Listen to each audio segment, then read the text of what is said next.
কিন্তু 9 কোটি টাকার প্রজেক্টের আমাদের অলরেডি প্রায় ওয়ার্ক অর্ডার পেয়ে গেছেন বা দেওয়ার মুখে আছে। তাহলে আমার ধারণা এবারে হাওড়ার মানুষের বিস্তীর্ণ অঞ্চলে, সে শিবপুর বিধানসভা কেন্দ্র হোক, উত্তর হাওড়া হোক, দক্ষিণ হাওড়া হোক, সেন্ট্রাল হাওড়া হোক, তাহলে অনেকটাই জল হয়তো জমবে, কিন্তু জল অনেক দ্রুত বেরিয়ে যাবে, এটা আমরা আশা করছি যদি সবগুলো প্রজেক্ট আমরা করতে পারি। জোর দিচ্ছি 43 নম্বর ওয়ার্ড, আমরা জোর দিচ্ছি 8 নম্বর ওয়ার্ড বেলগাছিয়া অঞ্চল, এবং আমাদের প্রায় বেশ কিছু নতুন পাম্প হাউস তৈরি হবে, নতুন পাইপ লাইন পাতা হবে, এবং নতুন একটা ড্রেনও তৈরি হবে, মানে বড় একটা ক্যানালের মতো তৈরি হবে।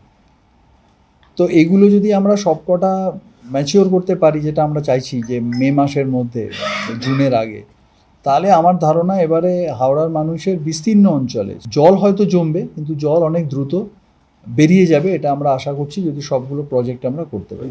9 কোটি টাকার প্রজেক্টের আমাদের অলরেডি প্রায় ওয়ার্ক অর্ডার পেয়ে গেছেন বা দেওয়ার মুখে আছে।